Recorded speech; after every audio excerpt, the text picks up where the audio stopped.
Got it.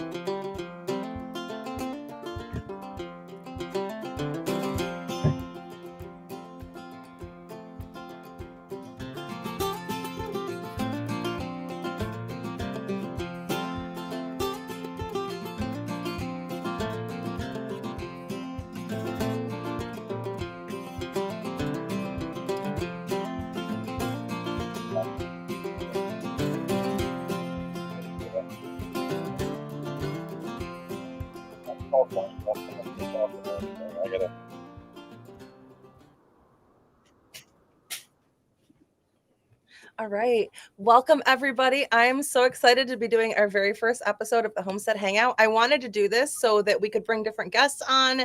And in our Facebook group, Homesteads and Sustainability, we have so many experts within the group that are sharing their passions everywhere. And I wanted to give everybody a voice to kind of teach other people. And we all have different experiences and different ways of doing different things. So welcome to our very first episode. We've got Graham on here today. Who that's not a quail behind you though, but he's going to be talking about quail today. How long have you been raising quail? I actually have only been raising quail for a little over a year. So Oh, wow. I have not been doing it for a long time. So I'll tell you my story, and this is kind of how my computer's making noise.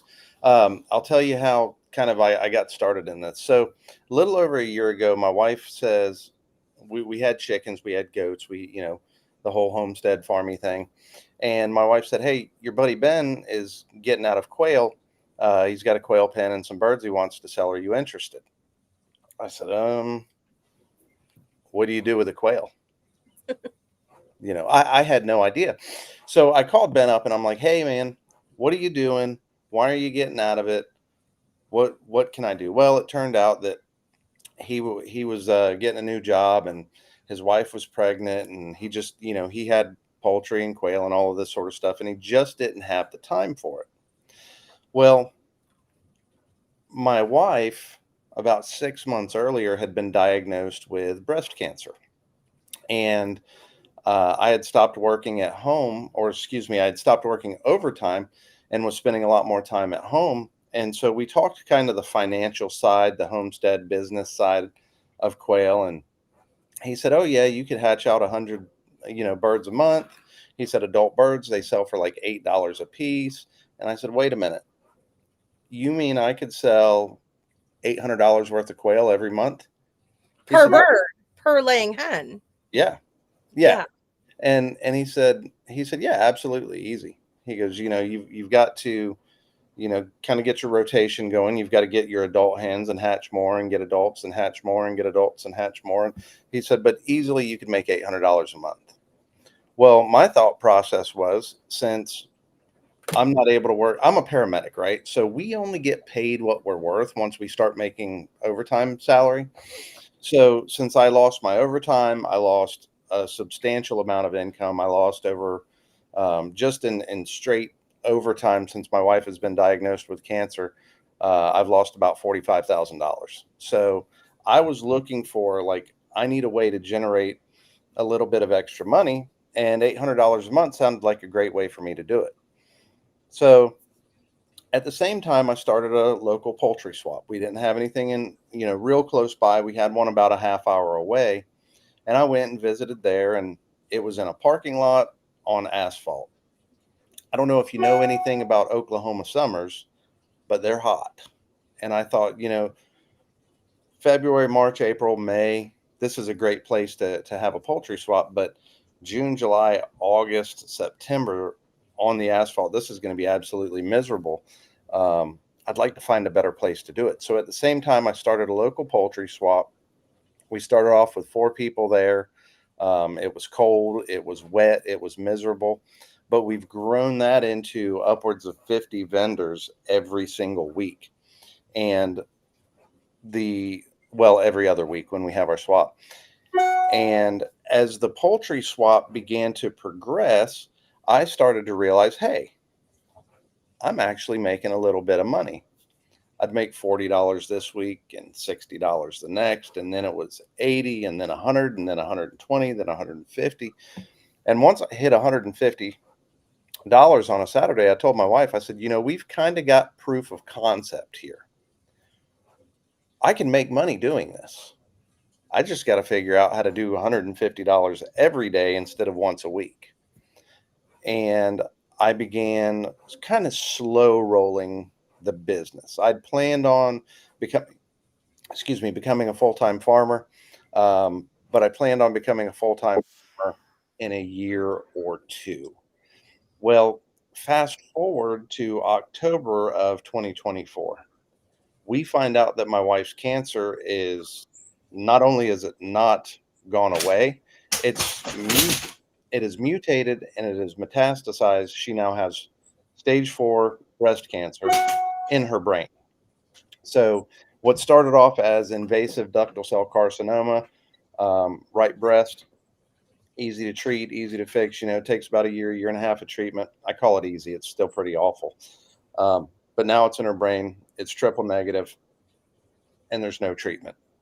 There's no cure. They can treat it. They can prolong life and things like that, but there's really no cure for it. So I knew I really kind of had to put the pedal to the metal, and I had to be able to stay home to take care of my wife, and I needed to prepare for what the future may hold. Quite frankly, the future may be me being a single dad of 3 teenage girls. And so I decided, you know what? I'm doing this and I'm doing it full time.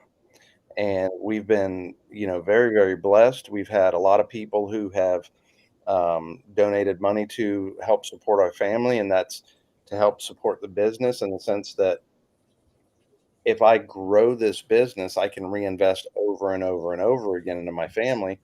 And we've had people who have donated money. We had a lady contact us one day and said, "Hey, can I pay your mortgage?" And it was like, "Yeah." Oh my goodness. Um, From the community? from the community, yeah. Oh, So that's so nice when you've got a good community.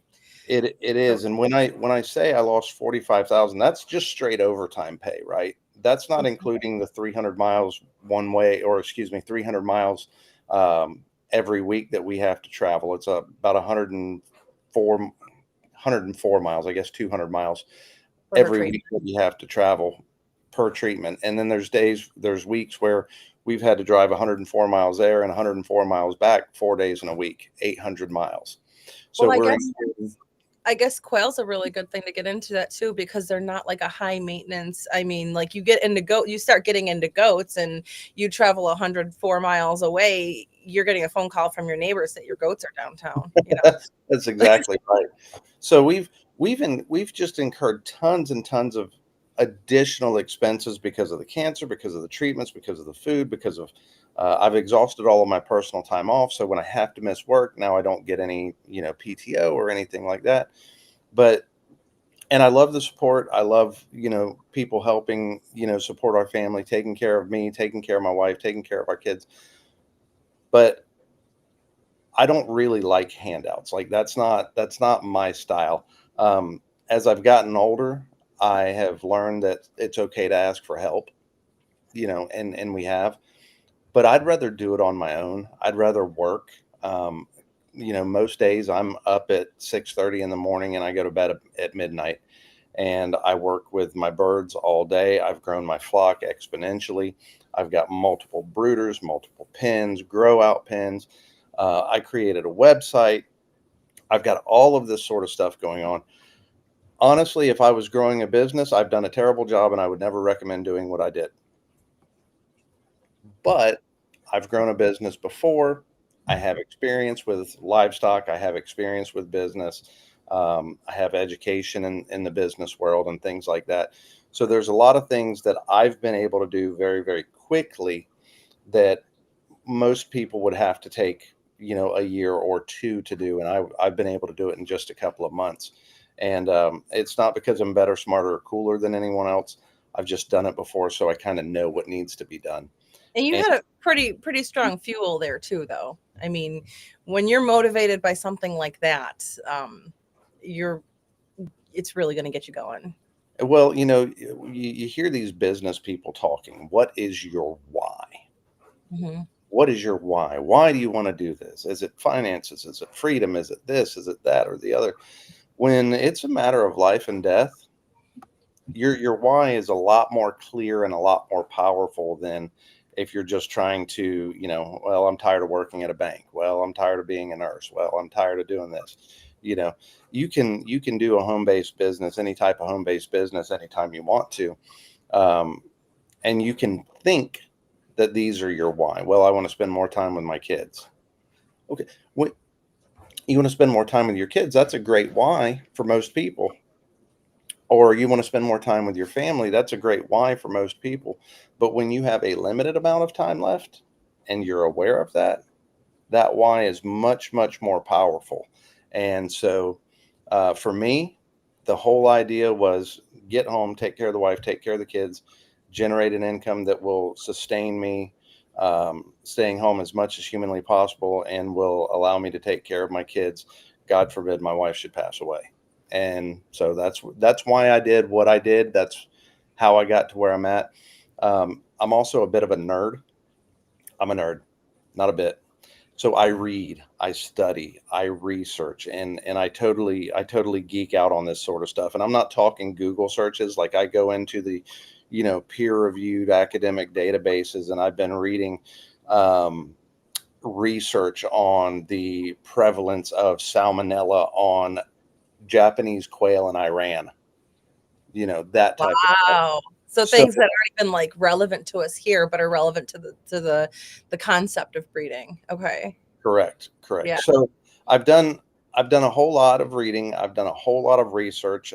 There is a um, huge quail breeder in this country that has put together a an educational course that I took. I took that. Not only did I take it, I've gone back through and watched it again. I found every YouTube video I could possibly find. I watched that. When I am at work, when I'm working as a paramedic, I go online and I watch YouTube videos. I watch what other people do. I look at this and go, "Ooh, that's cool. That'll work," or go, "That probably won't work for me."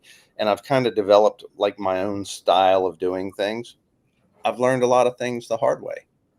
Last week, my quail quit laying on me. You know, the middle of spring, the middle of peak season, and suddenly my quail are like, you know what, we're going on strike. Were they stressed? So I went to work. I worked a 48-hour shift. And while I was at work, the automatic waterer got clogged. And my kids who feed and water my birds didn't recognize that the waterer wasn't moving. Oh, okay. Water. This also happened during a week where I was transitioning their feed.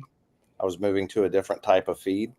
Um, I'd read some research that said that if the calcium level for quail feed is too high, it actually affects hatchability of the eggs. Oh, So I was transitioning to a feed that had a little bit lower calcium, but was still high enough to help them produce eggs. The other pen, I have an outside quail pen. I decided that it was staying out bright late enough, long enough for the quail to have ample light to lay eggs. So I took the lights off their pen. Apparently, we are not getting enough light outside right now. So that's they, one thing about quail. That is the one thing about quail that is like you have to get used to is that they will they'll stop laying if they get stressed out or something changes if you move them from one pen to another, and they can stop laying for a couple of weeks.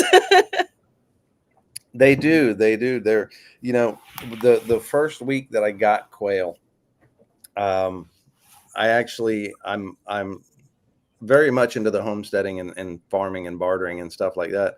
I had a hand push garden tiller. It was electric, but it wasn't rear tine. It was front tine. So it's good for a small garden. It's good for softer land. When I lived in Indiana, it was great. When I live in Oklahoma, it's not great. So I decided to trade, and I traded for birds. And when I picked up the birds, I was super stoked because I'm like, wow, they're already laying. I mean, they're dozens of eggs in the bottom of the pen as we were moving them. And I got them home and I put them in. I'm like, yeah, you guys are going to be awesome. I went out there the next day and there wasn't a single egg. I'm like, what happened? So I traded for quail too. Okay. I traded, this is ironic how it just comes back full circle, but I traded a pig, for like a pig that like I'll take it to butcher and you pick it up, right? So one of the pigs that I was raising for 300 quail, because this guy was getting out of the quail business. Same thing, right? So same thing. I had them out, and I'm like, oh my goodness, I'm picking up like 100 eggs a day, and I'm so excited. And like little by little, it went down to like nothing. But then I realized that the cage that he had given me was not one that could go outside, so I had to move it into a stall because the raccoons came in the one day and they figured out how to open up the doors, and I go out there the one morning and there's quail everywhere in my yard. So I'm running, and quail are not hard to catch because if you come down from up above them and pick them up, they're pretty easy to catch, right? So you're saying no? Well, the problem is they fit so good through the woven wire Yeah. that that's the big challenge. You're right, because they can't fly real good. Like they can Don't get come 3 from feet this off way, the come ground. from up, because they're gonna jump up when they, yeah. Yeah, they can fly maybe 20 feet at a time, and they only get like 3 feet off the ground. So if you come in from the top, you're right. But if they see you coming and you've got woven wire fence, they're on the other side of the fence, and you're sitting there going, Yeah. well. So I was like, okay, well, I'm going to convert my stall in my barn. I've got a stall in my barn. I'm going to convert this whole thing to a quail thing. So I brought the quail cage in there, but then I was like, you know what? Like they can just like free range in here. It's cool. Like I'm not going to know where the eggs are, but they'll be happy. So I did that. And it was all predator proof. I made it like really nice predator proof, cut some holes in the wall and put up mesh for windows, so they had lots of light that was coming in. They were super happy, rolling and doing dust baths and everything. And then I decided I was going to move my pigs out in a pasture, and from that pasture they could go into the barn, but they're in this predator proof cage.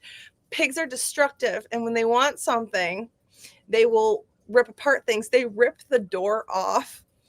I have quail fed pigs now. So I am starting over because like you, I see the potential in it, right? But I'm starting over and I'm making my setup where nothing can get into it except for me. But I am making I just got quail eggs that are going to go into the incubator too, so this is like perfect timing. That is fantastic, because so let's talk about that for kind of a second. And real quick, Brianna, thank you for your comments. And if I can't see how many people are watching, but if y'all want to get involved in the conversation, leave comments and I'll try to answer them, or Jillian will try to answer them. I don't want to just sit here and jabber for the next hour and a half. But let's talk about the eggs. So you've hatched eggs, quail eggs before? Yes, and they're like the teeniest little thing. Oh my goodness! When the quail come out, they're like so cute and so little. You They fit are, a teaspoon. but the cool part is they're like twice the size of the egg, right? Yeah. So the eggs are small, and the quail are, quail compared to chickens are, a fraction of the size, a third the size of a chicken chick, but they're like twice as big as the egg. Here's the best part about quail eggs, though. And this is why, like, I don't like hatching anything else. I've got duck eggs up on an incubator here in the kitchen right now. And I swear it feels like I've had these duck eggs in there since the mid 90s. They take forever to hatch. Quail eggs, you lock those suckers down at 15 days, and at 17 days, your hatch is basically done, right? On day 18, day 19, you may get 1, 2, maybe 3 stragglers, but generally speaking, 17 days and you've got birds on the ground. So it is fantastic hatching these eggs, and it's easy to get on a monthly rotation. If you put eggs in on the 1st of every month, they're hatching on the 17th. 1st, 17th, 1st, 17th. You can do that 12 months a year. And it is the absolute best thing that you can do, especially so I'm doing this as a business. But for those people who, I just want meat, I just want eggs, I just want to hatch occasionally for myself, being able to create this rotation to where, so you just got eggs. Today is April 18th. So let's say you put them in on the 20th, right? And there's 31 days in the month, so that's 11. May 6th, you're going to have chicks. On July 6th, you're going to have eggs and you're going to have meat. But you just keep this rotation up to where on the 20th of every month, you hatch, and then on the 6th or the 7th of every month, you have birds. So you start now, and then in, let's see, May 20th, you put more in. June 20th, you put more in. So now Well, you've got. I want to be able to put more in until they're laying. So unless we're to go buy more. So But if that, you were to buy more, but and how long does it take for anybody that doesn't know? How long does it take to for a quail to start laying eggs? This is kind of cool too. 6 to 8 weeks. Yep. Six. You can start. You can. By the way, for anyone who doesn't know, if you heard if you heard Graham's story, and you want to support him, or you're watching this and you're like, oh, I want to get into quail, you could do both. His links are in the description box, and he's actually a quail breeder, and he will sell you the eggs. And you already heard how much research he puts behind hatchability and everything too. So yeah. Okay, so I can start in May, and then I will have eggs and meat by July. Yep. Yeah. If you put your eggs in the incubator April 20th, by July 6th, you'll have 8-week-old hens that are laying. So if you start a rotation, if you buy 3 batches of eggs from me, right? You bought, I don't know who you bought your eggs from. If you bought these from me and you start them today, you can buy another batch of eggs, start them in what is it, May, and then you can buy more and start them in June. And legitimately, you only have to buy eggs from me 3 times to get a full rotation started, because in May you're going to have brand new chicks. In June, you're going to have brand new chicks and 4-week-old chicks. In July, you're going to have 8 weeks old, 4 weeks old, and brand new. Now you can bring your own eggs back to the incubator and keep that rotation going. So now the other thing that I'm going to ask some questions that I already know the answer to, and some of you guys might already know the answers to, but I just want to make sure that everything's covered here. How soon do you have to get the eggs in the incubator? Because you can't let them go like 3 months and expect them to hatch afterwards, right? Right. The recommendation is that you get your eggs in the incubator within 7 days. So I try to get my eggs in the mail no more than 48 hours after they've been laid. And I try to get them, if I'm shipping them out, I try to get them out same day, right? Sometimes it's just not possible because eggs were laid on a Sunday or something like that. But I try to get eggs out within 24 hours of being laid. Expect 5-day shipping. Leave them on the counter for 24 hours. They're in the incubator on day 7. Okay. Now, you can hatch eggs that are up to 14 days old. So if the USPS does what USPS does and your eggs don't get there on time, it's okay. It's okay if you put them in on day 8. It's okay if you put them in on day 9. You're still going to have a good hatch. The issue is that after 14 days, you start losing a ton of your hatchability. So a lot of your hatching eggs, or your eggs that you're going to incubate, after 7 days, you only lose about 5 to 10% fertility. After 14 days, it just drops off precipitously and continues to drop the older the eggs are. Okay. So my eggs were laid on the 12th. I got them yesterday. I was going to put them in today. So I'm still in a good time frame, but don't wait too much longer. Don't let them sit there, Right. I'm cleaning out my incubator because I just had turkey and peacock eggs in that incubator. So I'm cleaning out the incubator and disinfecting it and then putting them in. And that's what you should do. Here's the other thing. A lot of people, oh, these are 6 days old, I've got to get them in the incubator now. Well, no, hang on. Don't do that. Let them sit 12 to 24 hours after you get them. And the reason is in shipping, you don't know how they're handled. These go through conveyor belts. You've got UPS guys, USPS guys who don't care about your package and they're tossing them. And so the air sac inside that egg can break up, right?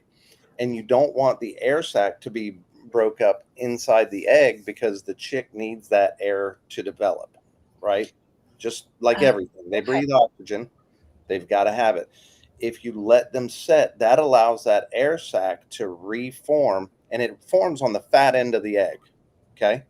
So you want that air sac to reform, reshape if the eggs were mishandled. And we don't have a clue how they were handled, between, my house and yours. There's no telling. Right. Right. So it's better to let the air sac reform by letting the eggs sit 12 to 24 hours than it is to get the eggs in sooner. If you've got a bunch of busted up air sacs and you put the eggs in right now because you're worried about time is less of the enemy than a broken up air sac is going to be. Okay. Okay. That's really informative. I think this is the first time I've ever bought eggs online, honestly. I've bought chicks online. This is the first time I've ever had eggs shipped. I just wanted to tell you really quick here. Brianna said that she found your channel and decided to try to incubate quail next month. And she wanted to say that your channel has been super informative. And she wants to know how you come to terms with processing them. So I grew up on a farm. I grew up in Florida. We farmed citrus and goats. And so I've watched animals that I've raised get processed since I was 10, 11, 12 years old. The biggest thing to me is, you know, I'm a Christian, and when I read the Bible, I see where God says everything I created is good, and I gave this to you, and I gave man dominion over earth. And so I believe, just from a Christian perspective, that it's my responsibility to do a good job taking care of my animals to provide them with the absolute best life possible. But I also believe that God gave us animals for food and for meat. Now, for those of you maybe who aren't Christian, you still got to eat. Pop its head off. It's good. You'll eat. But when you start assigning like humanity to the animals, when you start thinking of them as people, then it's hard, And I say that, but here's the deal, right? We all have that one animal, a goat, a pig, Goats. chicken. We all have that one animal, even me, where yeah, I'm not going to kill that one. I like Yes, that. I can't eat There's goats. I there's could eat somebody else's, but I could never eat mine. I've always said that. Like, yeah. but it's for me, everything that I have on the farm is to support my family. Like, I don't actually enjoy processing animals. I hunt, I farm, I fish, and I don't like processing the animals because, who wants to really, unless you're just some type of psychopath who legitimately wants to go and hurt animals, right? That's crazy. But I do know that I have to eat, my family has to eat. And when you learn how to humanely dispatch an animal and this animal felt absolutely zero pain, right? Then you know that up until the point they died, they had a great life. So for me, once you do it, once you get used to it, it's a lot easier. Still not fun, still don't like it, but man, it sure is delicious. As opposed to factory farming. The Right. the other thing there is that if you're incubating all the eggs, Brianna, you'll probably look forward to processing them when you get sick of building more cages. One other thing, and this is a great thing, Brianna. Um, my I live in an area where there's a lot of chicken houses, right? One single bird has avian influenza, they kill the whole flock. If the entire chicken house, 30,000 birds, have E. coli, it doesn't matter. They process them, they sell them to Walmart. Walmart sticks them on the store shelf. When you farm your own animals, you know exactly what you're getting. You know whether or not the birds are healthy. you know how they've been housed, you know how they've been fed, you know there's no artificial preservatives, no artificial dyes, no artificial colors, no artificial hormones, no antibiotics. And I love antibiotics. Like I said, I'm a paramedic. I believe in medicine. Medicine's great. But when animals are unnecessarily given antibiotics and those antibiotics pass into to humans, we begin building up resistance to antibiotics that we might need in the future to save our lives. So if you can eat as naturally as humanly possible, and I say this as someone who eats a bowl of processed cereal every night after dinner because I like cereal, really you want to try to incorporate as much healthy food in your diet as you can. And when you know how it's been raised and how it's been fed and how it's been processed, you know that you're eating the absolute best of the best and the freshest of the fresh. You So know do you that. process your own? Do you eat quail? Oh yeah. Oh yeah, absolutely. When Uh, you process them, I mean, I've done chickens before, I've done ducks before. I have not done quail before. They're a lot smaller. Do you do them the same way? no, quail are so much easier. I can process in the same amount of time that I can process one chicken, I can process about 15 quail. Can I use the depulker machine on them? Yeah. How many can you put? Like, if you're putting like 2 chickens in it, can you put like 20 quail in there and have it done in like, really? Throw them all in there. Oh my goodness. And you can't fit your hand inside to take the insides outside. How does that work? So I actually don't pluck mine, and I don't reach in the outside to get the insides. What I do is when I'm going to process, I use a pair of sharp scissors, clip the head, clip both wings, clip both feet. I grab the skin at the breast and I peel, and that exposes all of the breast meat. You pop one leg out, pop the other leg out, pull the skin and the feathers off the back. That's it. Oh, that is way easier. That is Okay. totally it. And it takes legitimately head, wings, feet, pull, pull, 2.5 minutes. First one you do is probably going to take you 5-10 minutes maybe to do it. Second one, maybe 5-10 minutes to do it. But the more you do it, the more proficient you become. And when it's processing day for me, I go out in the barn, I put on a baseball game, go Pirates. I listen to the baseball game, I process the birds, and it flies by in no time. How long does it take you? Depends on how many birds I have. For How many me, birds are you really processing when you do it? I typically do about 20 birds at a time, and from start to finish, from the time I take my pot of ice water out to the barn to the time I finish, maybe an hour. Oh my goodness, that is amazing. All right. And Here's the crazy part. You ready? uh-huh. Let's talk business. If you're going to sell an adult rooster, you're probably going to get $5 for it. Oh, Your, not around here. your cost on that adult rooster is $2.50 at 8 weeks. So you're going to make $2.50, but you're really going to have a hard time selling roosters, right? You're going to sell one here and one there. Somebody's rooster is going to die. They're going to need another one, whatever the case is, or they're going to want a particular, they're going to want jumbo brown or jumbo Egyptian or whatever the case for part of their breeding flock. But nobody's going to be like, you know what, I want 20 roosters, right? That doesn't happen.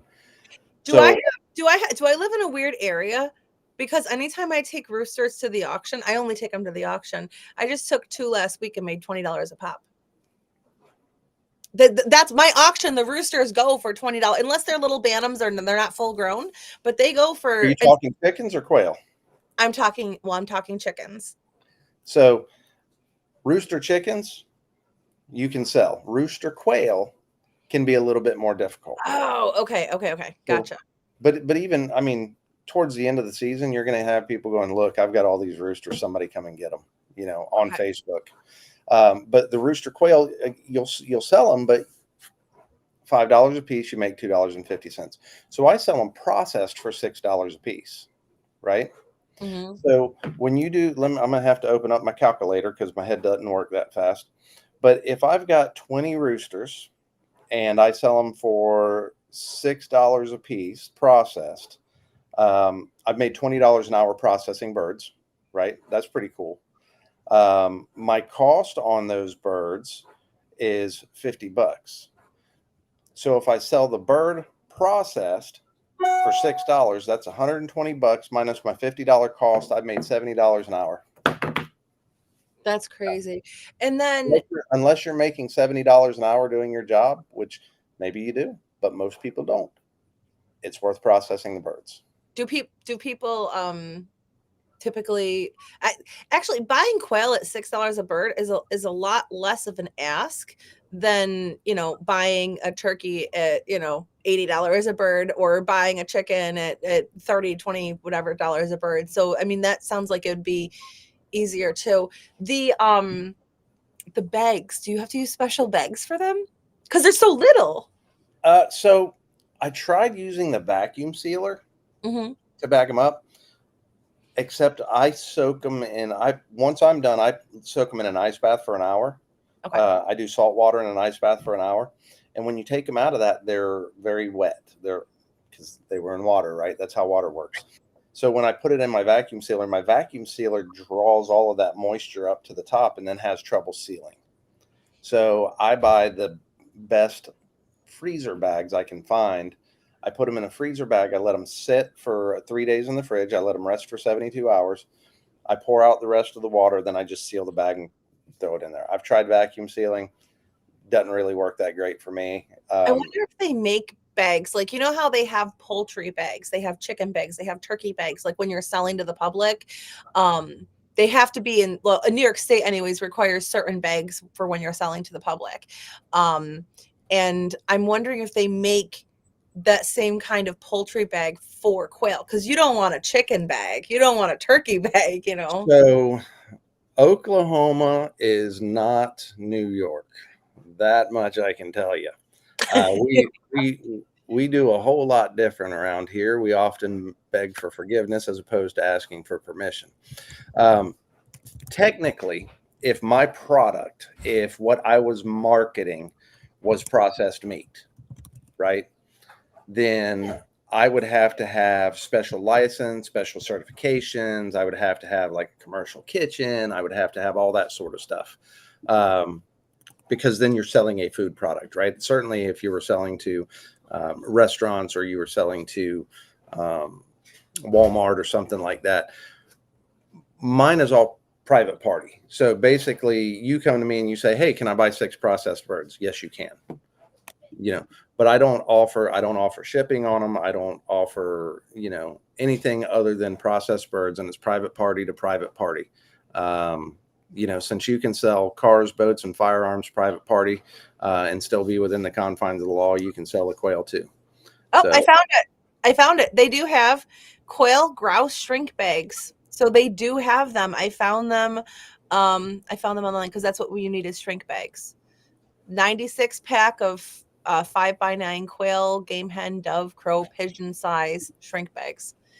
I think those you just put the birds in and then dunk them in hot water or something, don't you? Yeah, I think so. I haven't done that. We did chicken last year. We did Cornish last year for ourselves. And it was the best chicken I've ever had in my life. We only did 10 of them. We have a family of 8, so we're doing more this year. We've got 50 coming the end of June. Sounds like work. Well, I did invest in a plucker, so there we go there. Yeah, I said that I would offer it. I figured that if I could sell 30 chickens, I did the math. If I could sell 30 chickens at $4 a pound, then I would have paid for my depulucker, or my plucker, and I can justify getting it. I mean, I could justify it anyways, but you know what I mean, because those are not cheap. But I guess you're going into quail, you don't have to do that math because it's a lot cheaper. You could just. Well, here's the other thing though, and this is another great thing about quail. You bought the Cornish cross, right? Yes. You have exactly 8 to 10 weeks to process those birds, or they're going to die whether you process them or not, right? Yep. They're bred for meat. They're life happens, and I have to fit them in during that time. Yeah. They'll get too heavy so you absolutely have to. You don't have to do that with quail. I process my roosters at 8 weeks so that they're not on my feed bill. I process my roosters at 8 weeks to feed my family. I process my roosters at 8 weeks And if anybody would like some, they're welcome to buy them. But I don't have to. I could have a bachelor pad with 4-year-old quail roosters in there if I wanted. And Do I they could taste go. any different if they're older?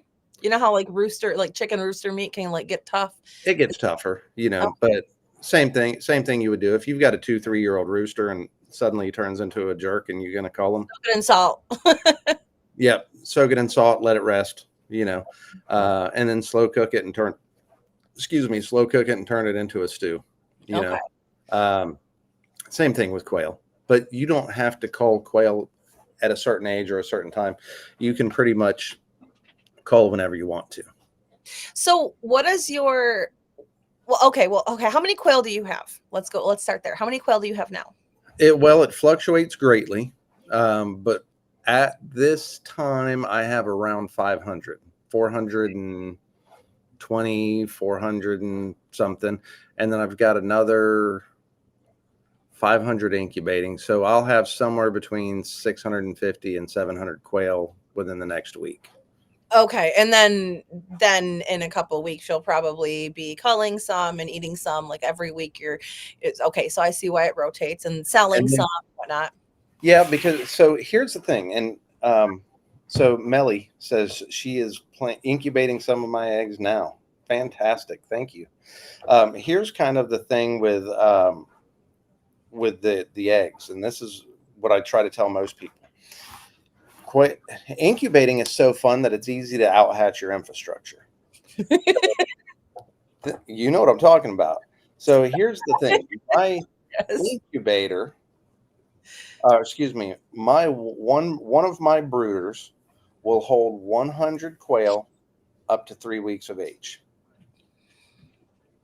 I have grow out pens that will hold up to 100 quail, but I got 2 brooders. Actually, now I have 4 brooders. So I have room for 400 chicks and 100 grow outs. So I've incubated these birds and thought, oh, we have a problem. You can't be like, well, I can put some extra birds in there for a little bit. No, you can't, because they're going to all dogpile on each other and you're going to go out to a pen full of dead birds. Even the last guy who was never in the pile to begin with, he's just out of sympathy going to jump on top and die with the rest of them. So you have to be really careful not to outhatch your infrastructure. And so what I've had to do is build out these additional pens so that as I hatch, I can move. And you've got to keep that rotation going too. It's not just a matter of hatching and incubating, but before I got these additional pens built, I was hatching a ton and then selling what I couldn't keep. And then I'd keep my 100, and then I'd sell what I couldn't keep, and then I'd keep my 100. And so I'm still in the process of growing. I really need to probably triple in size, double or triple in size before I can even consider retirement. But now I've got, I can incubate 600 eggs at a time. I can brood 400 birds at a time. And I've got extra space. I can put my grow outs. I can probably fit another 500 birds in what I've got right now. So do you have a favorite breed? What's that? Do you have a favorite breed?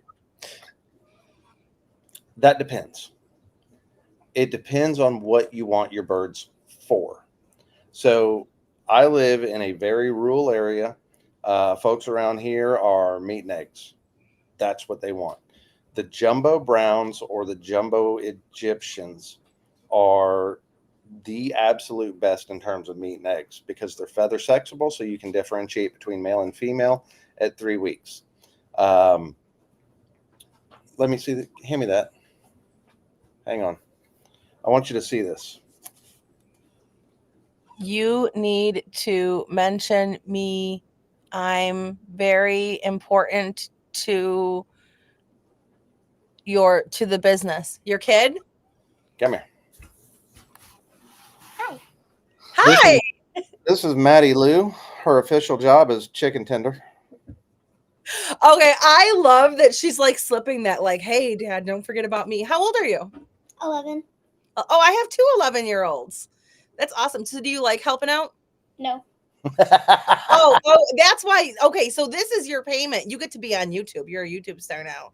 It's like, hey, Dad, you make me do this. Don't forget to include me, right? Yeah. So, what animal do you help out with the most? Quail. The quail. Which animal do you like working with the most? Dogs. The dogs. What kind of dogs do you have? Great Pyrenees. Okay. Do they eat the quail or do they protect them, or are they kind of neither? They protect them. Oh, so they're good livestock guardians, huh? Yeah. Yeah. Yeah. And if you could have any farm animal, whether you have it yet or not, which one would you want? Oh, she's excited. A mini island cow. Highland. Sorry. A mini Highland cow. Oh, Highland cows are cool. Minis aren't really a thing, though, just so you know. That's kind of like a sales pitch that they try, kind of like how they're like, oh, you can have a house pig. House pigs aren't really a thing. Minis aren't really a thing. Highlands are cool. Yeah. Yeah, those are cool. Tell All Dad right. to get on it. I love you. You gotta help him grow his business so he can get you your Highland. So she is the head chicken tender. She comes with me to every poultry swap.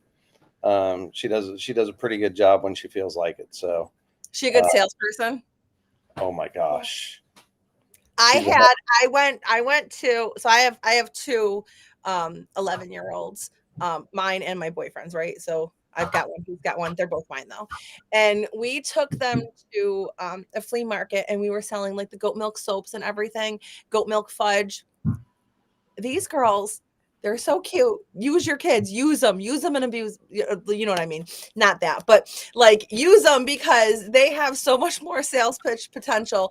I had people coming back. Where's your daughter? I promised her I was going to buy something. I went out and got cash, and here you go. What do you have? I'm going to spend $50 on something. You know? She does. She does. She'll grab. We'll take canned goods and she'll walk around and she'll be like, "You may never have tried squash relish, but this will change your life."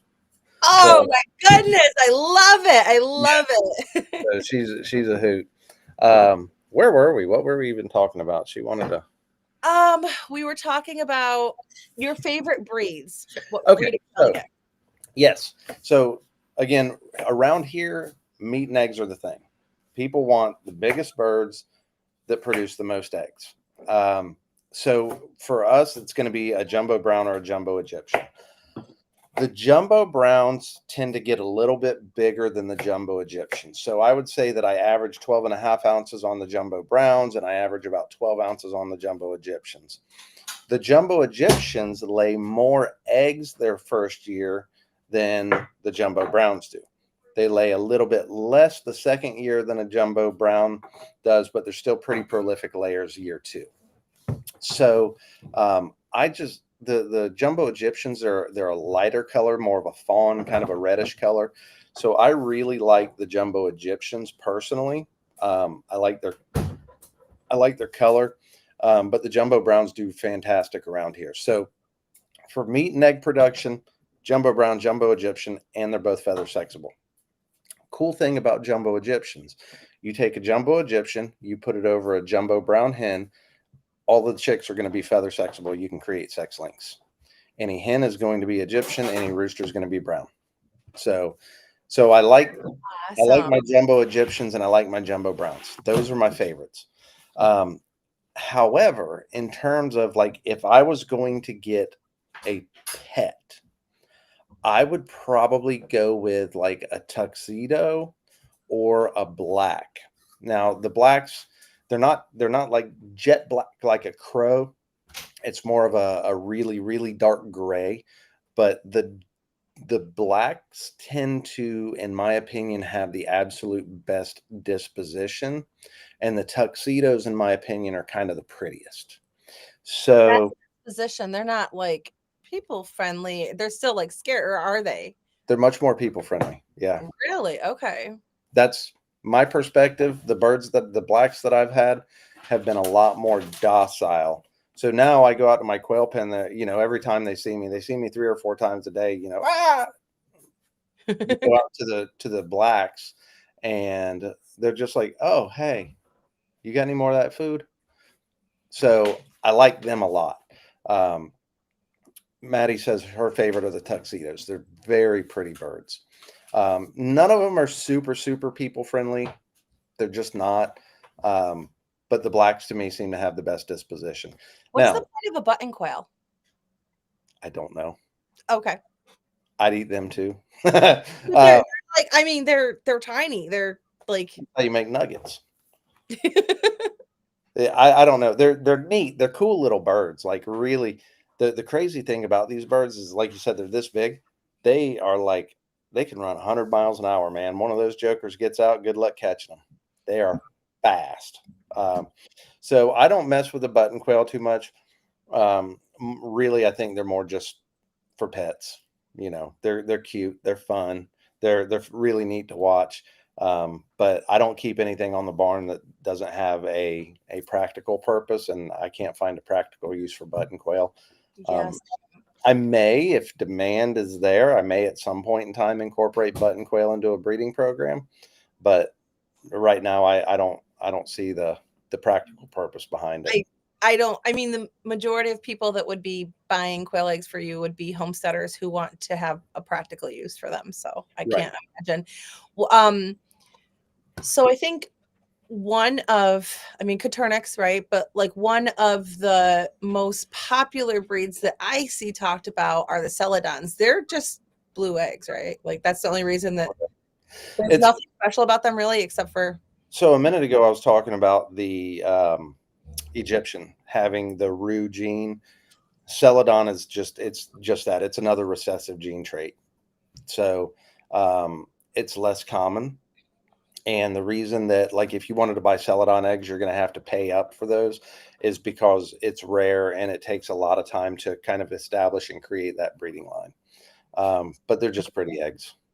Okay. So that's okay. So you're paying extra for, okay. So if you wanted to sell eggs, then that could be a thing too. I talk about, you know what, like all of the basics of raising quail, you can go to his YouTube channel and look at, because he's got so much other info on here that you're not getting from other YouTube videos. So when you cook them, have you ever smoked one?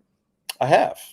How is smoked quail? Because we are big smokers. So a lot of people, their favorite thing to do is to do cream cheese stuffed jalapenos, spatchcock the bird, right? Cut along the spine, open it up.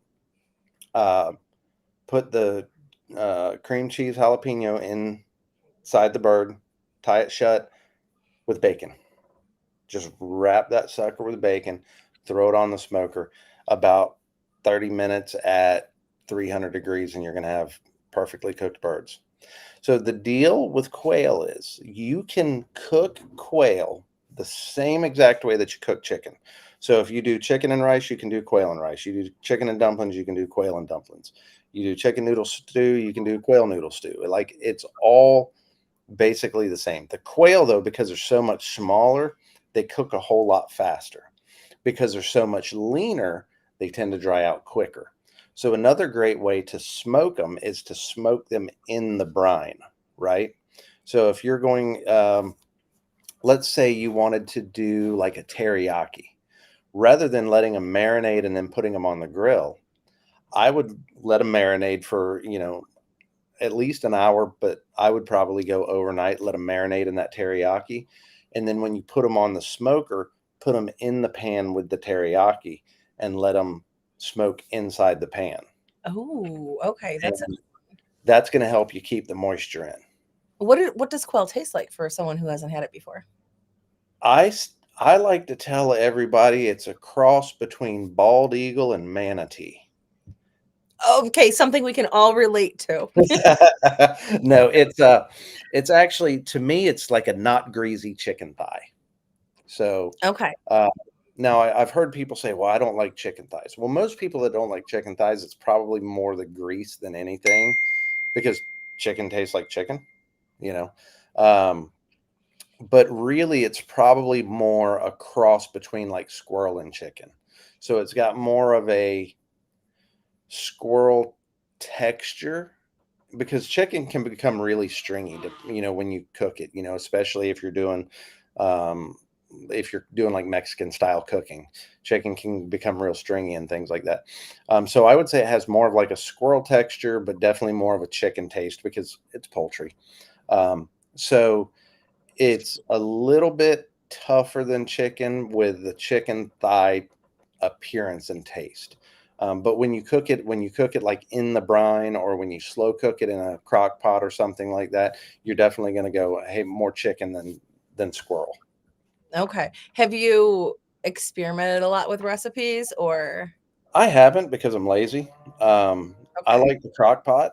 I like to throw them in the crock pot. I put barbecue sauce on them, and then I let them cook on low for 2.5 hours. Okay. I'll That's it. have to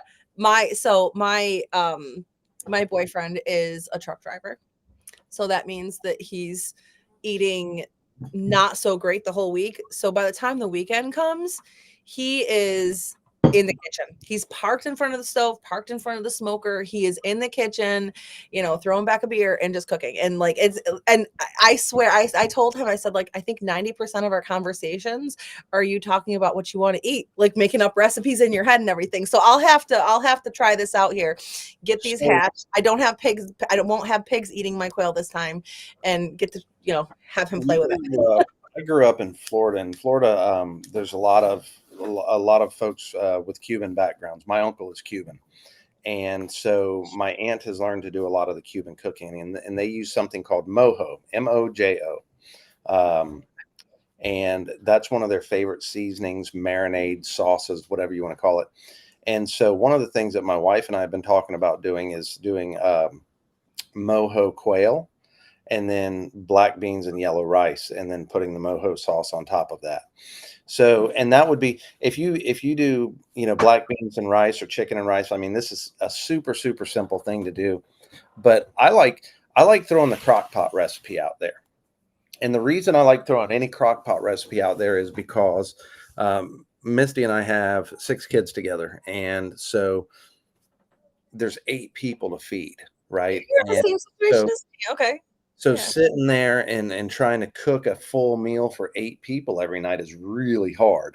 And especially getting the portions right, because if you have leftovers, you don't have enough to feed everybody, right? You only have, well, maybe mom can eat it for lunch the next day or whatever the case is, but you never have enough leftovers if, unless you cook for 16 people, which who's going to do that on purpose, right? So the crock pot, and that's why I also like the quail, because you can perfectly portion it, right? Kids under the age of like 12, 1 bird is fine. Kids over the age of 12, 2 birds is fine. Boys who play sports over the age of 14, a half dozen quail is just fine, right? So you figure out you can portion it directly, so you only have to call the number of birds that you need. Crock pot wise, you go and you pick the kids up from school at 3 or 3:30. You come home, you throw it in the crock pot, you turn it on low. They do their school, they do their farm chores, they do homework, whatever they've got to do. 6 o'clock, dinner's ready. And So it's not taking like 8 hours in a crock pot like chicken would. No, 2.5 hours. So probably like 2 minutes in the Instant Pot. Yeah, really.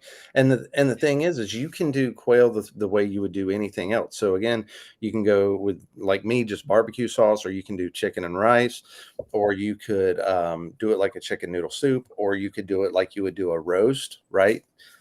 Any seasoning, any sauce, any way that you want. Throw it in the crock pot, 2.5 hours on low, it's done. So these are like the rabbits and the meat birds. Yeah, absolutely. Rabbit, same thing. That and Muscovies. Muscovies are the same way. But yeah, they're like the rabbits and the meat bird. They just they won't hatch their own. So you have to have an incubator. That good point. We hadn't talked about that. So the Coturnix quail, or the Japanese quail, over centuries has just been super heavily domesticated. So they don't have really any wild instincts, so to speak. So they don't have any homing instincts. They don't have, any flight or escape mechanisms. They don't have any brooding instincts. They just, they're just there. They're birds, right? So it's our responsibility, barring we just decide we're going to eliminate Coturnix quail from the face of the planet, to take care of these animals. And the way that you do that is, a lot of people create aviaries, and a lot of people create dirt baths. And, I sold quail to a guy this weekend who's just got like this almost oasis style setup for his birds. It's really pretty cool. You don't have to do that. These birds are perfectly happy if you just have them in a breeding pen. they're cool. They want to eat, they want to drink, they want to poop, they want to sleep. That's it. They're totally content, totally happy birds. But they're not going to have any breeding instincts or brooding instincts, I should say. It's not there. So that's why a lot of quail pens are built with the rollouts, because you're going to have to collect the pen if you're going to grow your flock. You're going to have to incubate. Yeah, and because they don't like even if you were to leave the eggs there, so my kids just went in the barn yesterday, and they're like, "Oh, we found 20 eggs, 20 chicken eggs, that were just in a big pile." You're never going to get that with quail. They're not going to lay in the same place. It's kind of like wherever they are, it comes out, right? Yeah, no, they'll poop out an egg, turn around and go, "Man, what's that?" Okay. Hey, somebody put a ball in here, y'all. Yeah. So when you incubate them, I have two different styles of incubators. I've got the rolling kind, and then I've got the tilting kind, the kind where I've got the kind where you put them on their side and the kind where you put them up like this. Is there a kind that you think is better for quail? So I started off with a Little Giant foam incubator, and it's got the quail rails in it, and it turns just like this back and forth. And I really had good luck with the Little Giant, like right off the bat. The very first hatch that I had a 60 or 70% hatch rate. My problem with the Little Giant is, while the incubator is made in America, the components are not. So after your first or second hatch, the temperature and the humidity gauge in the Little Giant just is wonky. And I've called and had replacements sent out and the whole 9 yards, and it just, your success rate goes down because you start having a lot more fluctuations in temperature. I've had hatches where it was only 30-40% hatch rate, which for someone running a business, that's not good enough. So I then went to the hatching time incubator. I love my hatching time incubator. It's expensive. Like, it's not a $100 incubator. Super, super expensive. But when I hatch my own eggs, I'm getting 80+% hatch rate. That's what I need from a business perspective. I want to get the hatching time. I've had my eye on the hatching time brooders. Okay, so if you go to buy a hatching time, mm-hmm. you need to go over to my Facebook page, and I actually have a link on my website, and you can order your hatching time through my Facebook page. Okay. And if you message me ahead of time, I can give you a coupon and save you $25 off your purchase. Okay, sweet. That's good to know. Yeah, because the hatching time, and I've looked, because usually you can go out and you can find something that is the same, but is made by someone that isn't well known, and you can't find the quality of stuff that they have anywhere else. No, and I've looked at quite a few different incubators. I considered the GQF, and I think the GQF model, it's roughly the same price as a hatching time. You can fit like 1,300 and something eggs in there, compared to the same model hatching time, which fits like 300 eggs. Here's the problem. Even though you can fit 1,300 eggs in there, you can only hatch 250 at a time. So the GQF incubator / hatcher, you can incubate a ton of them, but you can't hatch a ton of them. So you've got to buy the GQF hatcher on top of the GQF incubator, which is roughly the same price. I didn't really see the value in that for me, at least not the way that I do things. Maybe somebody else does, but saving the 3 days or whatever for the hatching process, just from a dollars and cents perspective, didn't make sense to me. GQF makes a fantastic incubator. I love them. The people that use them that I know have amazing success rates. For me, the hatching time just made a whole lot more sense. So I use the Nurture Right 360 Nurture 360 when I did mine. And what is this? And I actually here, hold on a second. I think I can get the link for it. But I'll put the link in the description box. It's the one. Oh, that's the link. That's the link to this, what you're on right now. But I use this one. That's the Amazon link, and I can actually come over. It's this one right here. You've probably seen it like a million times other places, right? This one. Yep. And that's like the rolling one that I talked about. They have quail specific slots. Like I forgot what you call that thing. This is for chicken, then there's one for goose that has a bigger hole for each one. They have quail specific ones, but I did not ever have to use those when I was hatching eggs. I just kind of stuck more than one in each slot and it worked fine. And I had, all of my eggs hatched. So. And that's the way that I've seen most people doing it. Most people will put just multiple quail eggs in one slot as opposed to putting getting in the insert. Yeah. I think if I remember correctly, it was like maybe 2, maybe 3. I can't remember how many eggs fit in there, but it was like 2 or 3 per slot. So the other incubator that I have has it where it's got the hole for each egg and you put them in like that.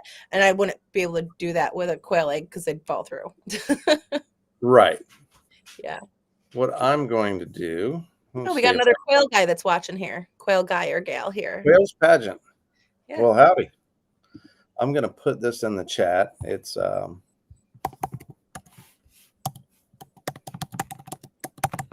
this is the incubator, or this is the Hatching Time website, and the coupon. Oh, that's private chat. How do I do it in the main chat? That's okay. I got you here. I'll get it in there. So I'll put it in here. And then here we go. I can show it on there, and I can actually come over to here and I can put it on the screen. Wait, the link is broken. That link is broken. Yeah. Oh, that's because it's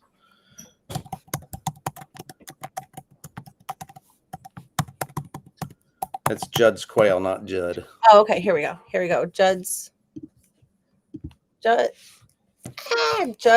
Quail. Here we go. There we go. Here we go. Go team.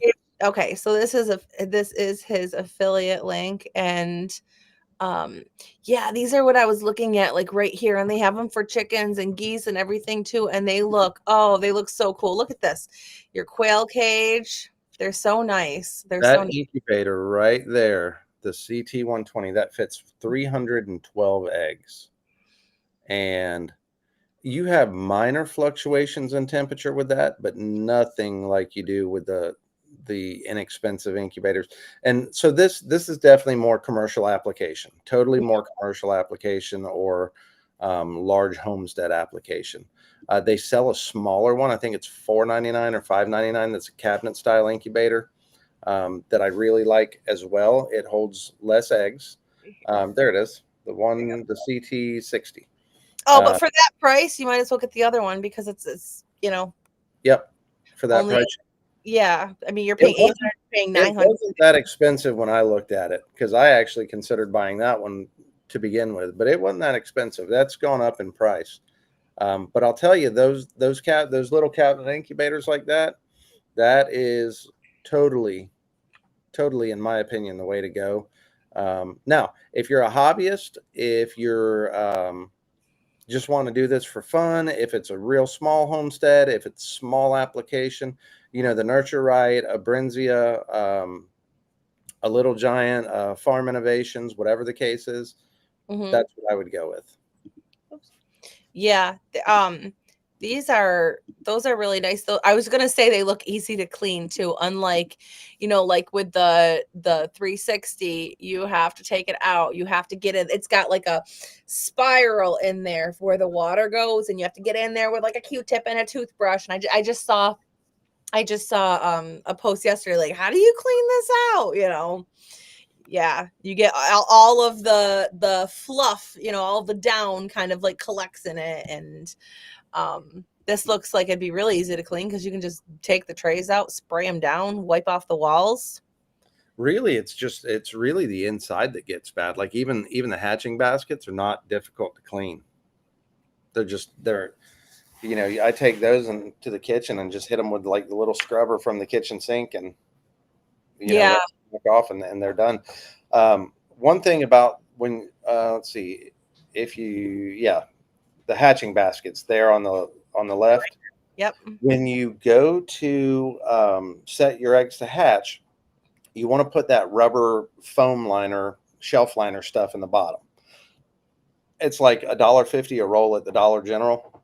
And so they don't have leg problems. Quail will develop splay leg. They cannot stand on hard plastic. That goes for any incubator. If it's got a hard plastic bottom, you want that shelf liner that you would stick in like your silverware drawer. You want that in there so that they can get a grip, so that they can stand up and walk just fine. Okay. On the Little Giant, they don't seem to have problems because it's a crosshatch pattern and it's not a slick plastic. But I bought one incubator. I did exactly one hatch before I sent it back. It had a hard plastic bottom, and it was when I was new and I didn't know any better. But I hatched 6 out of 80, and all 6 had splay leg. So I wasted like 2 weeks on an incubator that was no good, and then the chicks that did hatch, I ended up having to cull.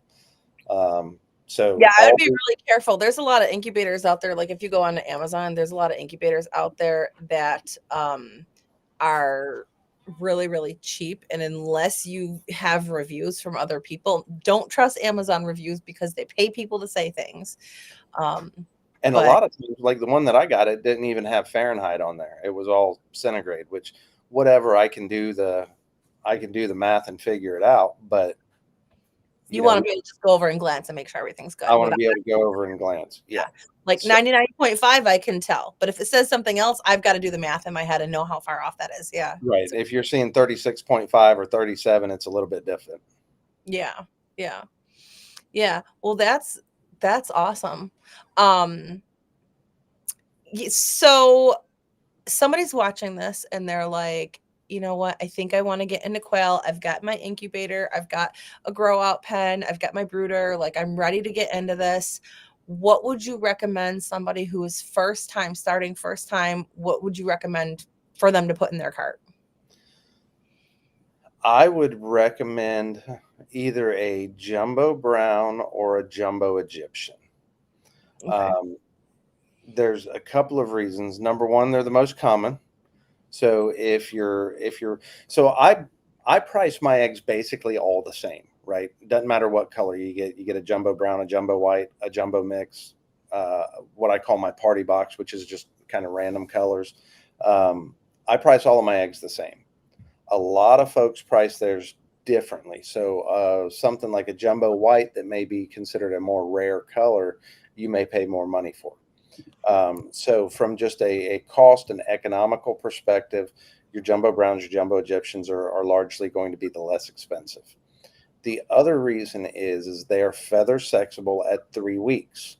So at 3 weeks, you can tell the difference between your jumbo browns or your jumbo brown hens and your jumbo brown roosters. So which one's a hen? Which one's a rooster? Actually, those are both hens. Okay. Those are both hens. And my Egyptian there, I can't tell what that is. It's a bird. But so your jumbo browns, like you see there on the left, they have a spotted chest. Your jumbo, your hen has a spotted chest. Your rooster is going to have like a solid bronze chest. Okay. The same concept applies to the Egyptians. It's a little bit easier, I think, on the browns to tell the difference. I would say that's a hen then, right? Because it's got a spotted. Yep, those are hens.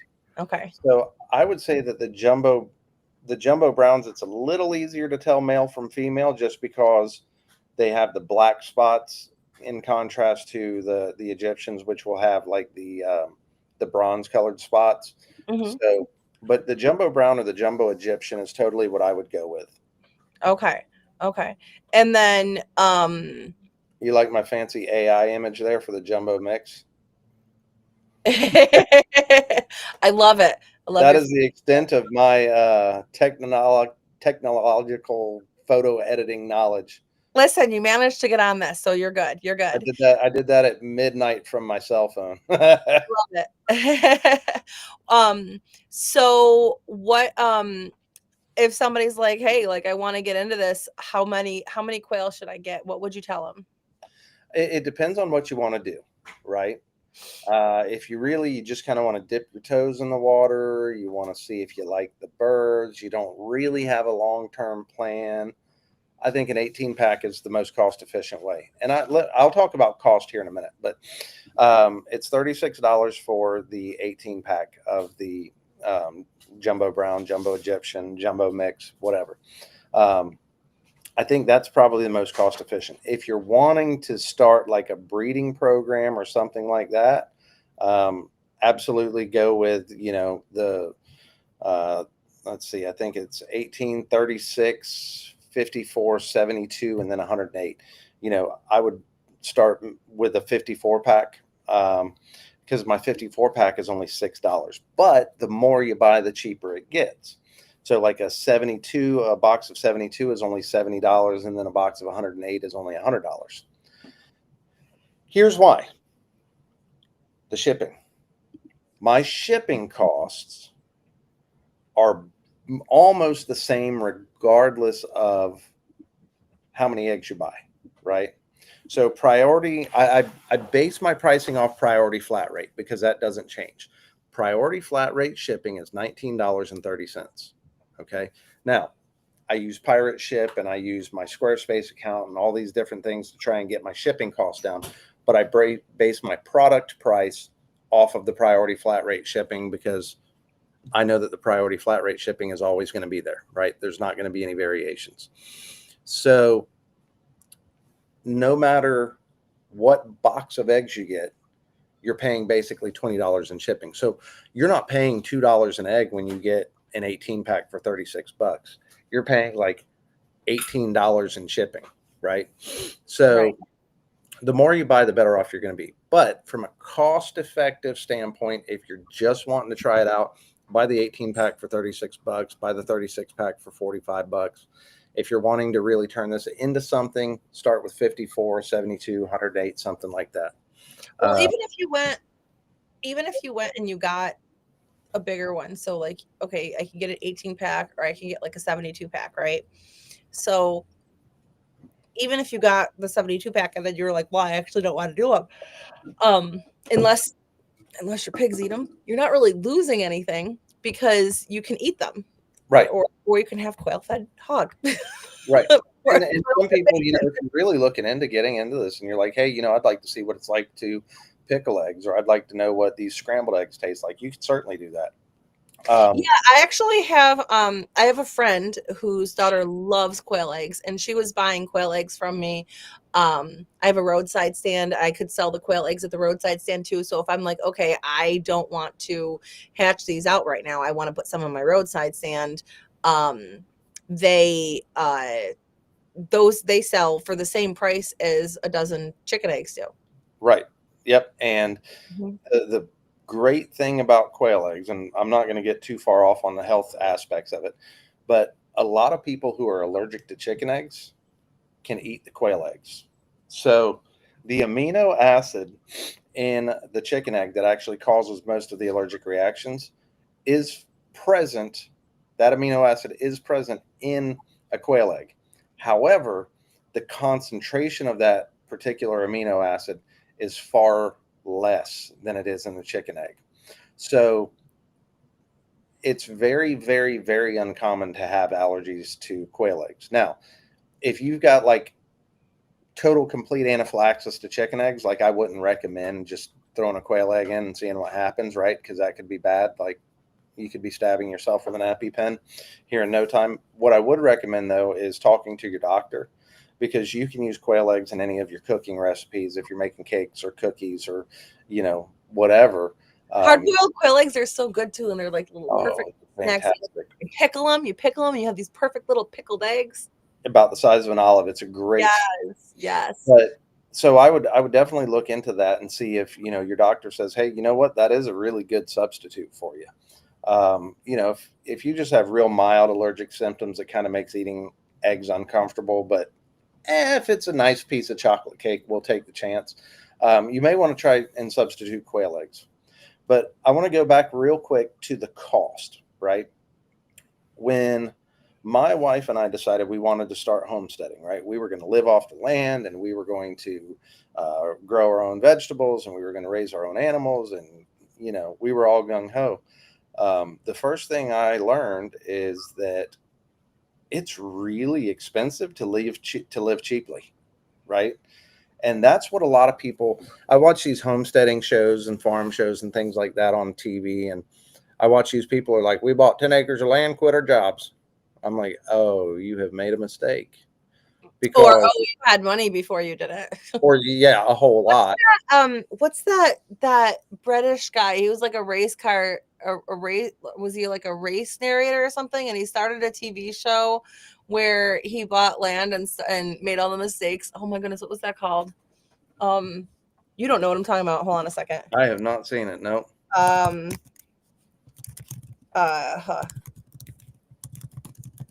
me see if I can find it here. Clarkson's Farm with Jeremy Clarkson. So Jeremy Clarkson who is Jeremy Clarkson? Hold on a second. You got to watch this. He doesn't do quail. Jeremy Clarkson was a TV presenter for races or something. But you got to see the show. It's hilarious because he's like, you know what? I'm going to retire and I'm going to start my own farm. And he goes out there and he buys like the most. Oh, my boyfriend just texted me. He was on Gears. He must be listening to me. Okay. So I think that's what he's talking about. But if you go and you watch this, he buys like the most expensive tractor, and like the guys that are mentoring him are like, what are you gonna do with that? That's like 10 times the size for anything you're gonna do. Like what are you doing with that? Like, you just lost money. And they sat down, they had to like break everything down for him. But he made like all the mistakes, and it was so cool to see this done because it was very relatable, because when you start doing it, you're gonna make mistakes that cost you money, Right. Yeah. And that was kind of my thing, because, you're like, I'm going to go and I'm going to buy 10 acres of land. I'm going to build a house made out of the logs on the land. And then you go, but dang, I need a chainsaw. And that chainsaw that's going to cut these trees is $600. No, you're not going to say that, because guy math, you're going to say, ooh, I get to buy a chainsaw and I'm going to save $1,000 by buying this chainsaw, because I can also do all these projects. Right. But then you're like, you know what? We're going to have a garden. And you go out there with your garden hoe, and after about 5 minutes, you go, you know what? This is stupid. So you need a tiller, or you need a tractor, or you need. Then you're going to buy the tiller. Then you're going to buy the tiller, and you're going to realize that it clogs up too fast, and you're going to go out and buy a 1951 tractor, and then you need to buy the equipment for it. But to go back to like the old way of doing things, to get all of the tools that you need, to get all of the equipment that you need, to get a debarking knife and a hatchet and an axe and a chainsaw and all, like, it gets really expensive really, really fast. Well, when Misty and I started doing this, we were so broke we couldn't pay attention. And I realized at that point in time, we're going to have to do this very, very, very small. And I'm talking like a 5x5 garden that I hand towed, and went out there and we did put, whatever, $5 worth of seeds. And then that year, everything in the garden died and we never got any produce. Right. So that's kind of how it started for us. And even, let's say you're like, you know what, we're going to get chickens and we're not going to have to buy eggs anymore. Okay. The laying hens are $80, $40 for 2 of them. Right now, the prices on laying hens is astronomical. But I remember not having, even then when laying hens were, $10 a piece, $5 a piece, I remember not having $5 and $10, right? I remember that feeling in the pit of my stomach of, can I buy food for my kids when I swipe this card? Like, is this going to go through? Or that feeling of, I'm going to write this check and hope that deposit comes through before they cash it. Like, I remember those feelings. And so for me, getting involved in homesteading, it largely wasn't affordable for a period of time, because I'm telling you, once I paid, my car payment, my insurance, bought groceries, and paid my mortgage, like I was out. I was done. But I this mean, is something. This I is had a lot something more week at the end of new. my money than But with the other way Quail, around. you can bring this. You can bring this in for relatively cheap. They reproduce very easily, not on their own, but as long as you have an incubator. So your investment would be an incubator. You can use, so like when I built a quail $100 for an cage. incubator. What was that? $100 for an incubator. Yep, so get an incubator, get your quail eggs. You've got, get yourself a brooder. For a brooder, you can use a plastic bin for a brooder if you have to with quail.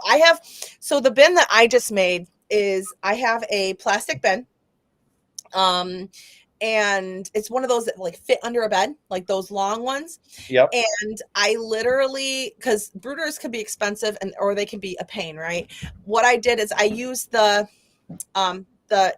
heat plates. I don't use heat lamps. I will never use those again. So I use the heat plates. Put the heat plate in there, cut a hole over the top where the heat plate goes so it doesn't create all the like moisture and condensation in there. And then cut a hole where your water is going to go. So you put your water in there, everything escapes, and then you have like, that's what I have. And then throw down something for bedding, and boom. And obviously you need like food in there. So And I still, even though I have these, expensive commercial brooders and stuff now, I actually still have a plastic tote out in my barn that I use from time to time. And Yeah. it is, I cut a hole out of the plastic tote, throw a feeder, throw a water, throw some pine shavings in there. Yep. So you can get an incubator for $100. You can do a homemade brooder for less than 50, and you can buy your first set of hatching eggs for $35. So you can get everything you need to get started for less than $200 with quail. You can build your own. Even if you don't have a market, you don't want to build a website, you don't want to be going to these, you don't want to be going to poultry swaps or whatever. You can use it for your own food, or you could take it to the auction and still make like $4 a quail. And really, like to house them, you can do like a 2x2 box, build a box, put hardware cloth on it, and you've got a quail pen.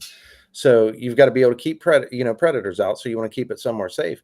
But in all reality, you can get your entire setup from incubation to adulthood for less than $350. You don't need any room, so you can homestead even if you're in the city. They don't make any noise. Your neighbors will never know you have them. They make noise. It's really pretty, actually, but it's nothing that your neighbors would hear. They think it was wild. Sound like a wild bird, yeah. Yeah. So, like, you can have, just by getting the startup, you could have eggs, meat, and income within 3 months. Yeah, for less than $300. Yeah. And so you're right. It's probably the best way to get into homesteading is by. And that's why I've priced my eggs like I have. I've tried to make this as affordable as humanly possible, so that anybody looking to get into homesteading, whether it's urban homesteading, apartment life, commercial farm, whatever you want to do, from the very beginner to the old pro, however you want to get started, I wanted to make this as affordable as possible for you, while still being able to live and survive for myself, right? So when you look at my prices and compare to other prices, they may be cheaper on one thing, they may be more expensive on another. It's all fairly comparable out there, but I've tried to price it to be as competitive as humanly possible, because I want as many people to be self-sufficient as possible. I want as many people to be able to homestead as possible. And if this option was available to me 15 years ago, I would be in a lot better shape than where I am now. And I'm still nowhere near where I need to be, right? Not as a farmer, not as a homesteader, not as a father, not as a husband. Like I'm still got a lot of growing to do, but I'm getting better every day. And I think that's the key. And really, if it's going to cost you $200 or $300 to start homesteading, that's affordable. And if you don't have the $200 or $300 to start homesteading, you're not quite ready to get started yet, right? You got a little bit more work to do. You've got some overtime shifts to pick up. You've got some budgeting to do. You've got some bills to pay off, and that's okay. Like, that's cool. Put money aside. Start putting money aside every time you can. Put a little bit of money aside. Start taking money aside, and you can do simple things to feel good about yourself. When we first started, I didn't have that kind of money. So what I was doing is I'd throw an extra bag of rice in the grocery cart, or I'd throw an extra bag of beans in there, or I'd get a can of, a canned good, canned tuna, canned sardines, whatever, and throw them in there so that I at least had a little bit stockpile of food at the house if I needed like an emergency supply of food. And, you know, you can get a can of sardines for $1.99, right? So $1.99 every time you go grocery shopping. Within, a couple of months, you'll have more sardines than you ever want to eat. You're right. But you can get the canned meat, the canned chicken, the canned tuna, and the stuff's got like 6-7 years shelf life on it, dry beans, all of that sort of stuff. You can start homesteading very, very, very cheaply. Bag of rice for 99 cents. That's all you need. And then as you start adding livestock, you definitely want to start adding smaller, more affordable animals before you go with the goats, the pigs, the sheep, the horses, the cows. You want to grow into this because it's very easy to overwhelm yourself, fail, and become discouraged. And you just don't want to do that. Yeah. Yeah. That's a really good point too. I have already taken up an hour and a half of your time. I think that we could probably end up staying on here for like another 3 hours and still have things to talk about. You are so great to talk to. Because of that reason, I think that everybody who's watching this should probably go and subscribe to his channel if you're not already. I can't wait to see what more content you're going to come out with. I don't know what more content I'm going to come out with. You're just like, whatever's going on. Yeah. Whatever happens in my head that particular day. Yes. I can't wait to see what more stuff you have. Maybe we'll have you on again. I think you were like the perfect first guest to have on this show. Next week, we're going to be talking to Matt, who is a recently retired cop, actually border patrol. And he's diving headfirst into homesteading and, getting all the things and doing all the things. So we're going to talk about his experience as being a retired homesteader. And, well, what's that? Oh, I'm just scratching my head. Oh, okay. Yeah. So make sure that you're subscribed so you don't miss the notifications when we go live next week. Yeah, thank you so much for coming on. I'm so glad that you came on today. Thank you for having me. For those who haven't clicked in the links, my YouTube channel is Cowgirls, Jesus, and Rodeo. That is our family YouTube channel because I'm far too lazy to try and create my own. And what I did do though is I added a playlist, and the playlist is called Homesteading. Most of what I talk about is quail, but I do talk about other aspects of homesteading and things like that. My daughter decided she wants to be a YouTube sensation. She has her own playlist. That's why she was like, "Hey, Dad, don't forget about me." Oh yeah. She is looking for all the glitz, glamour, and fame. So I have the homesteading playlist. Also, my Facebook page. I do a lot of stuff on my Facebook that I don't publish anywhere else because I was in my 20s when Facebook was invented, and so I am more familiar with that than anything else. But my Facebook page is Judd's Quail. So please subscribe there too. And listen, I appreciate you having me. I've enjoyed it. You're right. I can talk all day about quail and homesteading and farming. I could too, honestly. And we haven't even veered off into my thoughts on the government. So there's so much more to discuss. Yes. Well, thank you so much for coming on. All right.